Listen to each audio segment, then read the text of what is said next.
And we're back once again with another look at Britain's most popular and successful animation studio. But what to do this time? I've done most of the movies and I've done most of the TV shows, so what's the next logical move?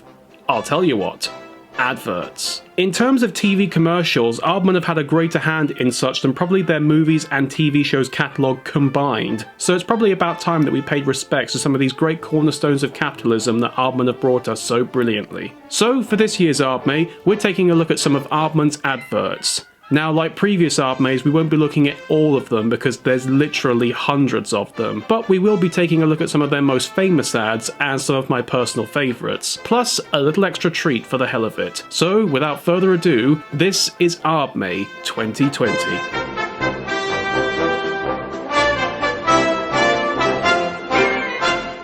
Oh, and to address what the majority of the comments section will be asking me, I'm not reviewing Shaun the Sheep 2 because I haven't seen it yet and I couldn't get my hands on a DVD to review it, so sorry about that. I'll probably get to it eventually, but not today. Also, some people suggested I look at Aardman video games, which is an interesting idea, but I have no way of filming video game footage, so that's out as well. But if you are curious, I Don't Have a Nose has reviewed a few Aardman games in the past and done a really good job of them, so I'd go check out his videos if you want to.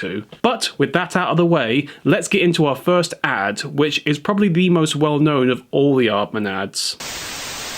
Of course, we're going to start with the Lpac Butter ads, which involve this guy, the Lpac Man, renowned for his old-fashioned crooning singing voice and his mad trombone skills, who is apparently named Douglas.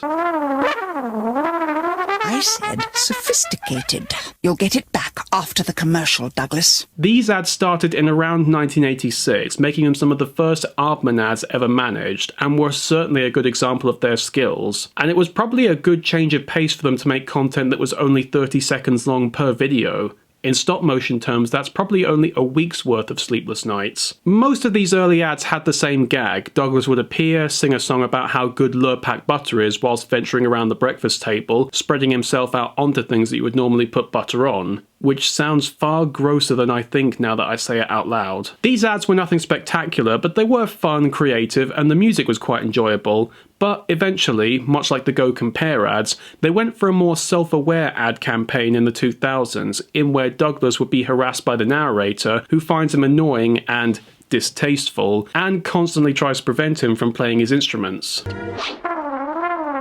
Listen, Butterman. Douglas? Douglas, we are trying to do a tasteful commercial for Lpac cheese spread, not butter. These are quite funny, even though I think it's kind of unfair since the old ads were far from annoying, but I appreciate how they switched things up to prevent the formula from getting old, unlike a similar ad campaign from an Aardman employee. It is funny to watch these ads now in how they made Lpac seem very delicate, creamy, and sophisticated, whereas the Lpac ads now trying to make it seem like the manly alternative to other butters. It seems almost like Lpac got some identity issues, which would make sense with how it's so malleable. But we've got to move on to the next ad, but this was a good one to start off with. But moving on. Lpac, there's no substitute for taste. From one of their oldest ads to their newest ads, the Wallace & Gromit DFS ads. While Wallace & Gromit have appeared in many ads over the years, including a really weird one for pudding in Japan,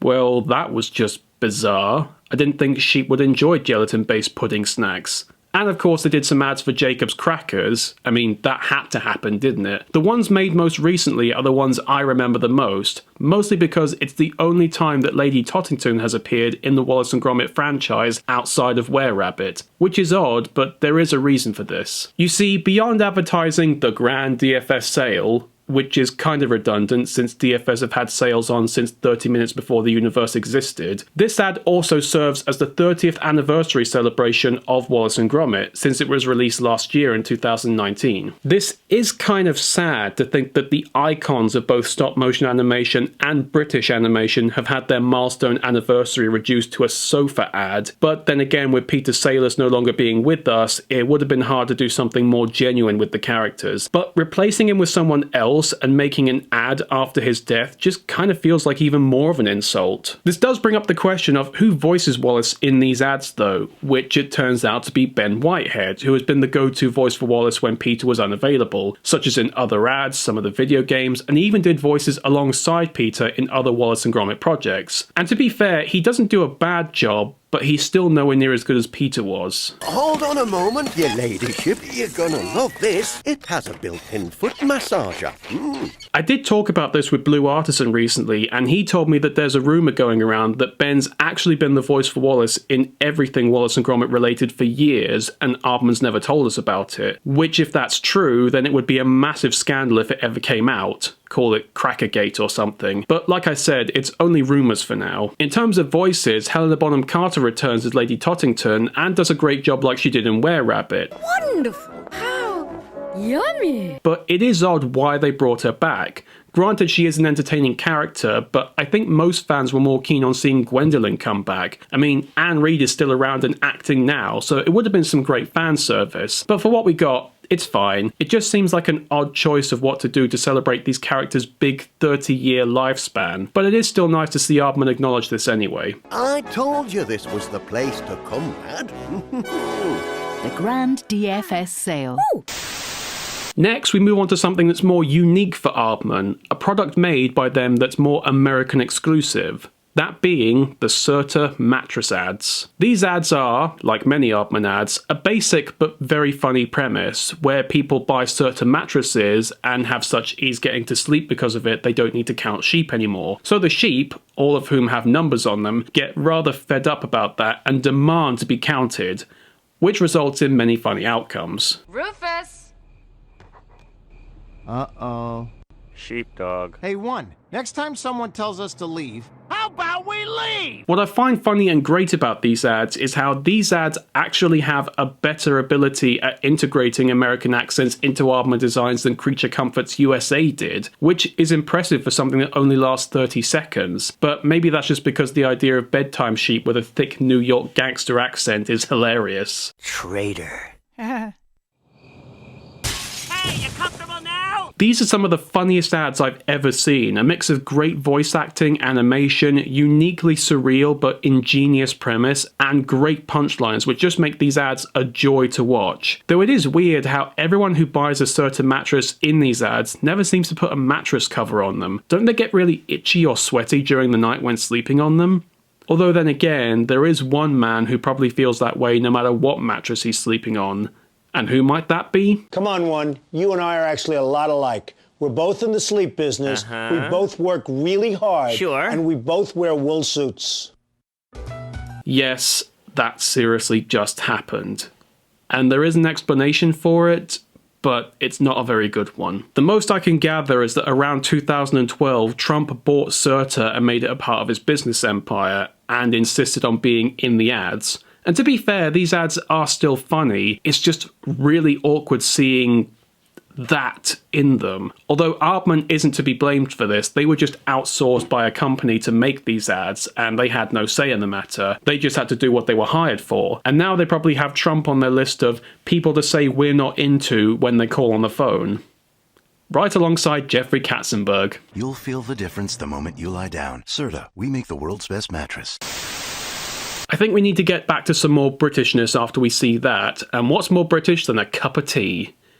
Ignoring how the leaves come from China or India. In terms of PG tips ads, the ones that people are probably more aware of are the ads involving the Removal Men Chimps or Johnny Vegas and Monkey, all of which were great ads, but Aardman have had their share of ads for a famous bag of rotting vegetation which you stick in a cup of boiling water as well. These ads are a series of episodes in a small, low-economy house inhabited by a Geordie blackbird, an Irish owl, and a generically British accented pigeon, and the setups for the ads about how all the tough times these birds face in a rough house like this, but with a bag of PG tips, it makes it all seem better. And how are you, Tom? I'm fine, thanks very much for asking. I think they need a bit of therapy.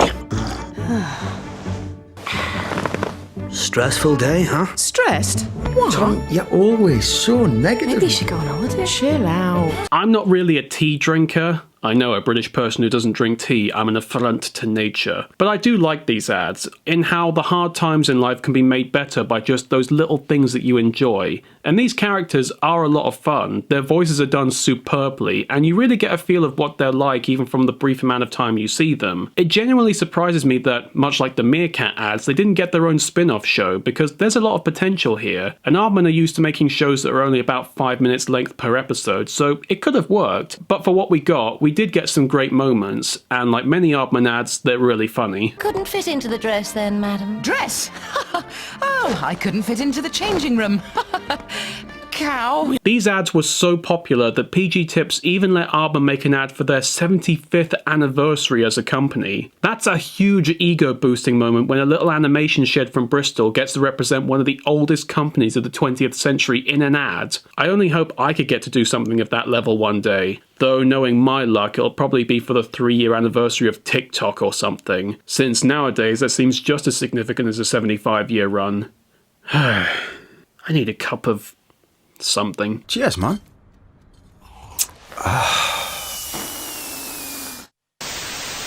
And now we change the pace a bit from having a series of ads to having just a few ads that are much the same, but ones that have a killer soundtrack, with Cadbury's Crunchy Bar ads. Crunchy Bars, for those outside of the UK, are a Cadbury bar with a honeycomb centre. They're dry, a little rough on the palate, but very Moorish. But Cadbury have always had the hardest time finding an identity for these things in advertising, since they don't have as much personality in advertising terms as their other products. I mean, the regular Cadbury bars are very versatile in ads due to being the backbone of the company. The caramel bars have the oddly sexy bunny voiced by Aunt Sponge, and the cream eggs have that weird chicken rabbit. But Crunchy? How do you advertise this thing? Well, Aardman found a way. I'm so excited, and I just can't hide it. I'm about to lose control, and I think I like it. Look what you do to That me. Friday feeling. You just can't keep it in. It's impossible not to want to dance to it, isn't it? Anything that uses the Pointer Sisters' I'm so excited immediately becomes awesome. Well, okay, except maybe this.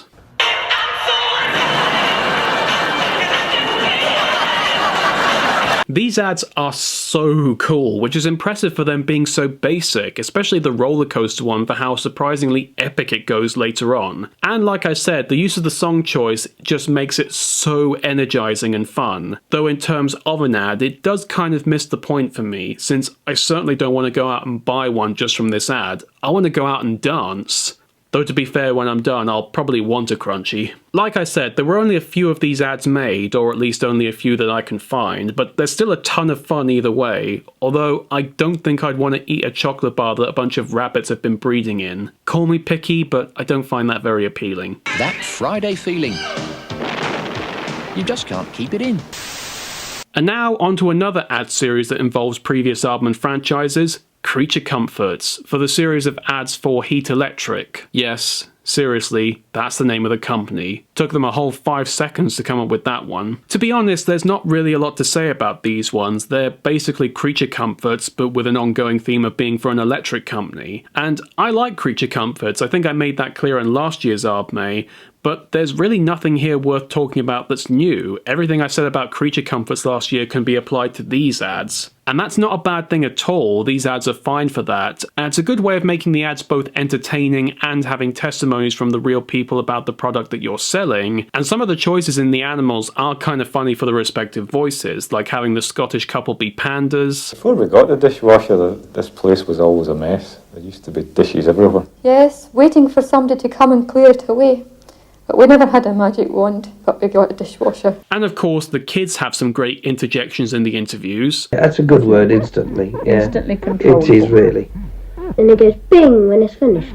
But there really isn't anything unique about these ads compared to the actual show. So if that is the case, why are you talking about them here, I hear you say? Well, there's a very simple answer for that, because I knew that if I didn't, everyone would complain that I didn't include them here. So there you are. Next ad, please. For all your creature comforts, Heat Electric.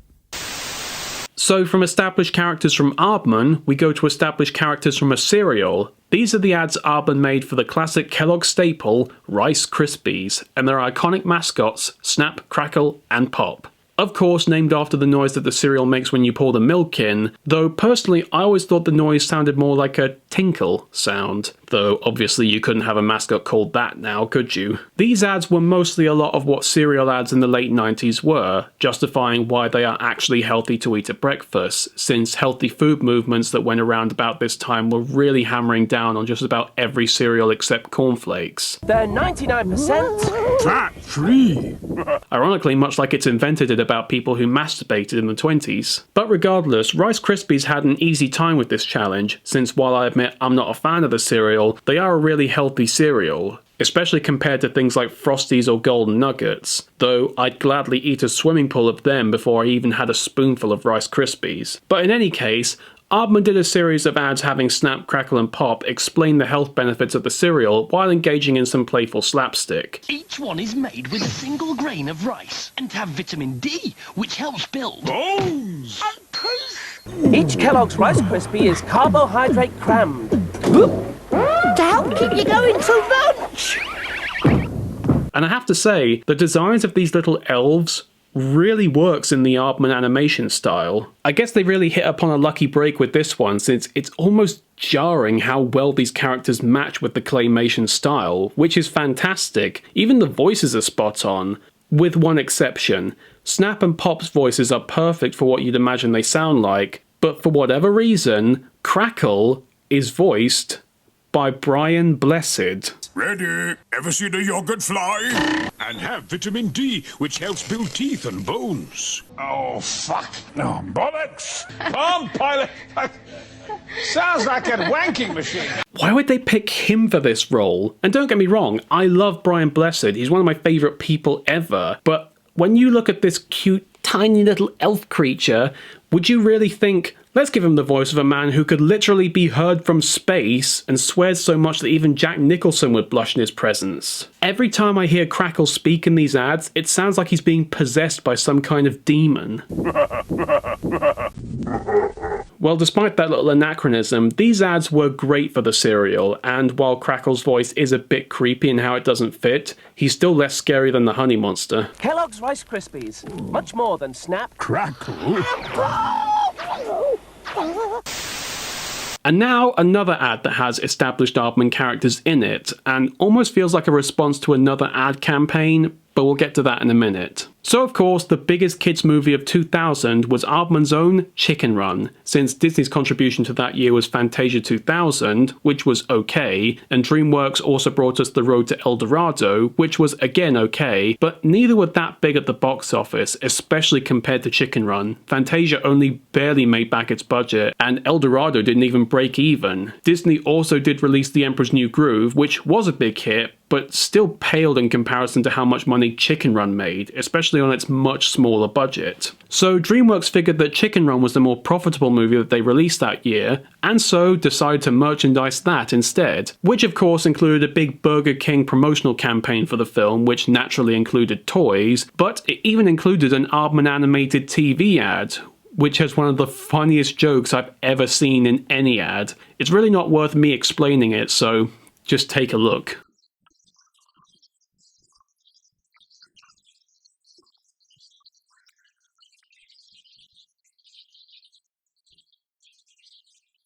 That is hilarious. It's so simple yet so effective. Much like Chicken Run itself, really. And funnily enough, it really ties in well with the plot of the movie, and the fact that Julia Swahala is the voice of Ginger, like in the movie, is all the more fitting. That being said, while this ad is great, it technically did steal this joke from another ad. This is going to go over the heads of most British viewers, but I'll explain as best as I can. You see, in the 90s, American fast food restaurant Chick-fil-A introduced an ad campaign which they still use to this day, a bunch of cows holding up signs that say, "Eat more chicken," to encourage people to eat at Chick-fil-A, which is quite funny, and it makes this ad even funnier because it's almost like the cast of Chicken Run are waging a war against Chick-fil-A cows. Though I'd be careful if I were you, Ginger, those cows have superpowers. Yes, these are real. Still, even if this joke was stolen from something else, it's still a great gag, and it's good to see they didn't steal any of Chick-fil-A's homophobia at the same time.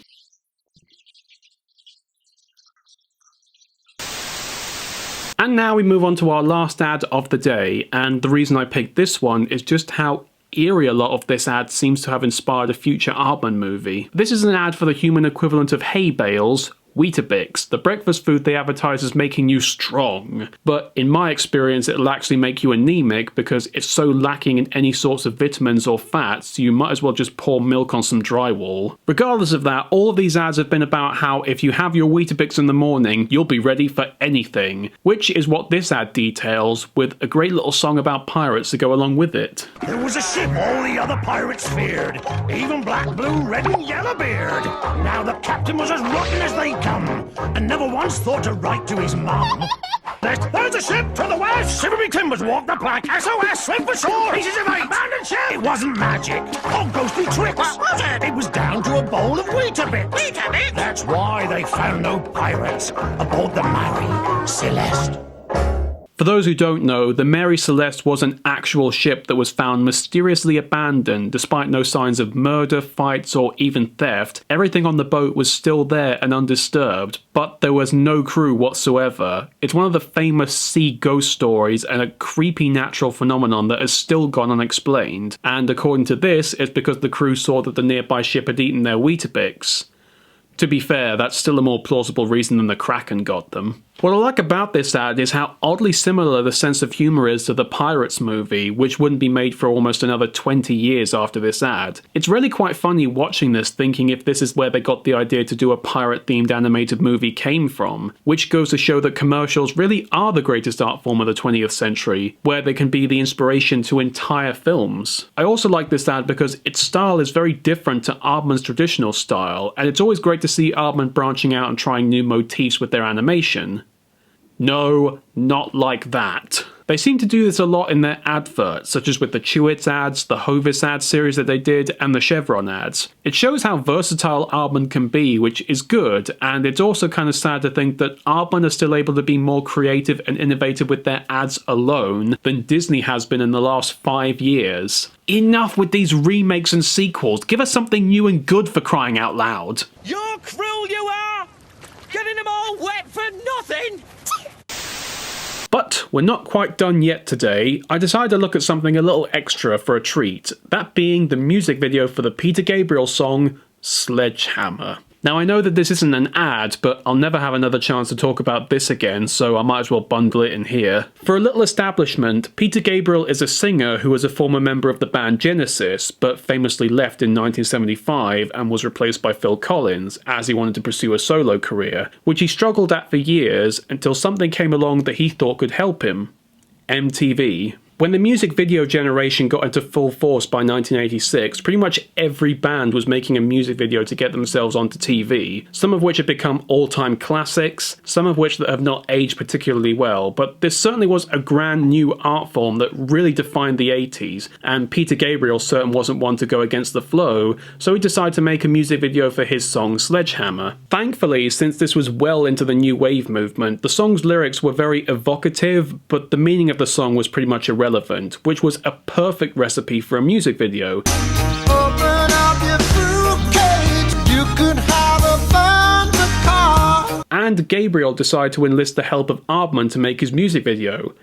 And from there, history was made. In 1986, the music video for Sledgehammer had its debut on MTV and quickly made its way to #1. And while the song itself is great, the video is what we're here to talk about today. But do I really need to? Just look at this.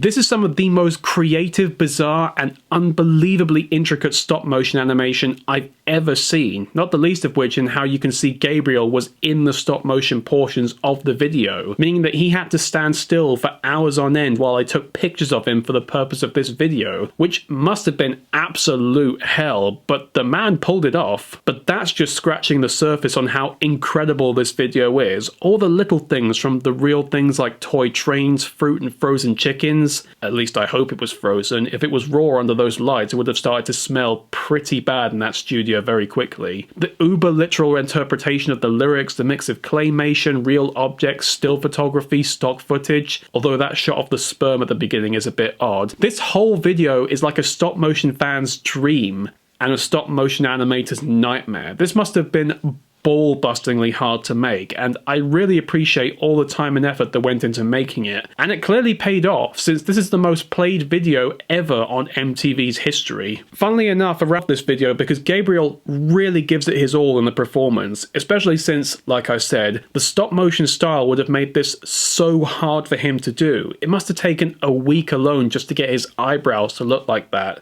Believe me, I can relate. Granted, you could make the argument that the video seems a little bit hollow because the lyrics don't give much in the way of a narrative or meaning, and the imagery used is just so random. But really, who cares about that? This video is just so much fun to watch either way, and I feel that it really fits with the exotic and almost mysterious and alien sounds of the music, especially that tune that I'm not even sure what that instrument is, but it sounds awesome.